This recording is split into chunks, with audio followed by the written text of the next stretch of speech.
Right Pawan, 100 కోట్లు ఖర్చు చేసి తెలంగాణ సచివాలయాన్ని నిర్మించారు. కానీ ఎక్కడా కూడా అంటే సౌకర్యాలు లేమి అయితే స్పష్టంగా కనిపిస్తోంది.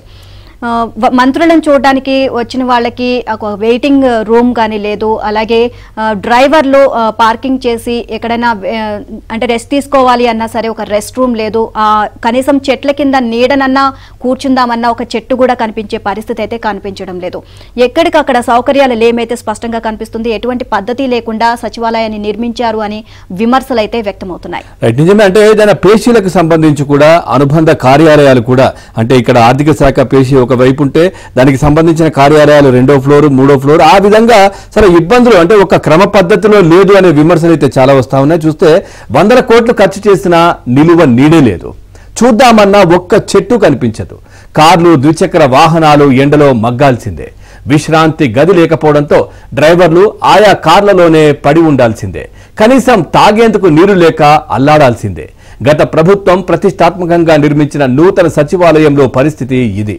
బీఆర్ఎస్ పాలనలో 100 కోట్లు ఖర్చు చేసి సచివాలయం నిర్మించినా ప్రాథమికంగా కల్పించాల్సిన సౌకర్యాలపై దృష్టి పెట్టలేదు. ఫలితంగా ఎండలు, వానల సమయంలో సచివాలయ ఉద్యోగుల నుంచి వాహనాల డ్రైవర్ల వరకు ప్రతి ఒక్కరూ ఇబ్బందులు పడాల్సిన పరిస్థితి నెలకొంది.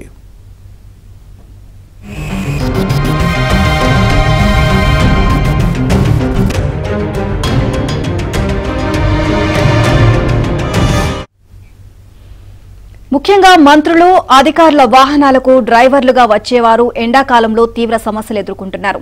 కనీస సౌకర్యాలు లేక తిప్పలు పడుతున్నారు. సాధారణంగా భారీ భవనాలకు అండర్ గ్రౌండ్ సెల్లార్లో పార్కింగ్ సౌకర్యం ఏర్పాటు చేస్తూ ఉంటారు. కానీ కొత్త సచివాలయాన్ని ఇందుకు భిన్నంగా నిర్మించారు. ఇక సచివాలయ ప్రాంగణంలో మల్టీ లెవెల్ పార్కింగ్ సిస్టమ్ను అందుబాటులోకి తీసుకురావాలని ఆర్ఎండ్బి అధికారులు ప్రతిపాదించినా అది కాగితాలకే పరిమితమైంది. ఇదే అంశానికి సంబంధించి మరిన్ని అప్డేట్స్ మా కరెస్పాండెంట్ రాజేష్ అడిగి తెలుసుకుందాం. రాజేష్, ఎన్నో కోట్లు ఖర్చు పెట్టి తెలంగాణ సచివాలయాన్ని నిర్మించారు. సో దీనికి సంబంధించి సౌకర్యాలు మాత్రం అస్సలు ఏం కనిపించడం లేదు అని చెప్పేసి దీనికి సంబంధించి విమర్శలు అయితే వ్యక్తమవుతున్నాయి. ఓవరాల్ గా అప్డేట్స్ ఏంటి? మొత్తానికి 1600 కోట్లకు పైగా వెచ్చించి నిర్మించినటువంటి సచివాలయంలో నిరంతరం దాదాపు 50,000కు పైగా మంది విజిటర్స్ ఆయా పనుల నిమిత్తం వస్తూ ఉంటారు. త్వరగా 2,500 మంది ఎంప్లాయీస్ ఉంటారు. ప్రభుత్వ ఉద్యోగులంతా కూడా చీఫ్ సెక్రటరీ శాంతికుమార్తో మొదలుకొని కింది స్థాయి అటెండర్ వరకు దాదాపు 2,500 మంది సిబ్బందితో నిరంతరము ఆయా పనుల నిమిత్తము మంత్రుల వరకు, లేదంటే ప్రిన్సిపల్ సెక్రటరీలు, ఇతర ఐఏఎస్ అధికారులు, లేదంటే సంబంధిత శాఖల హెచ్ఓడీల వరకు వివిధ పనుల నిమిత్తం రాష్ట్రంలోని 33 జిల్లాల నుంచి సెక్రటరియట్ కి నిరంతరం సందర్శన ఉంటుంది. గతంలో బీఆర్ఎస్ ప్రభుత్వ హయాంలో కొన్ని నిర్బంధాలు, ఆంక్షలు ఉన్నటువంటి పరిస్థితి ఉన్నప్పటికీ 3 నుంచి సాయంత్రం 5 వరకు విజిటర్ టైం అంటూ ఒకటి ఏర్పాటు చేసిన పరిస్థితి కనిపిస్తుంది. అయితే మంత్రులకు సంబంధించిన అంశంలో రెగ్యులర్ గానే ఫ్లోటింగ్ ఉంటుంది. సచివాలయంలో రాష్ట్రానికి ఒక పరిపాలన పరమైనటువంటి అంశంలో గుండెకాయ లాంటిది కాబట్టి ఏదో ఒక పని నిమిత్తం ఇతర రాష్ట్రాల నుంచి కూడా వస్తారు. రెగ్యులర్ గా ఇతర జిల్లాల నుంచి పెద్ద సంఖ్యలో వివిధ పనుల నిమిత్తం వచ్చేటువంటి అవకాశం కనిపిస్తుంది. అయితే సచివాలయ ప్రాంగణానికి మెయిన్ ఎంట్రెన్స్ ఉంటుంది. అదేవిధంగా south east gate, north east gate అంటూ 2 గేట్లు ఉంటాయి. పర్టికులర్ గా మెయిన్ గేట్ నుంచి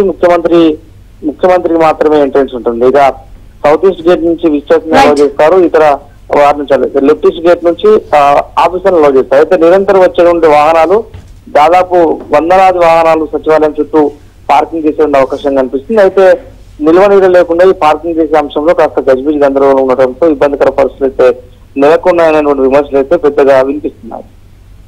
రైట్, థ్యాంక్ యూ రాజేష్.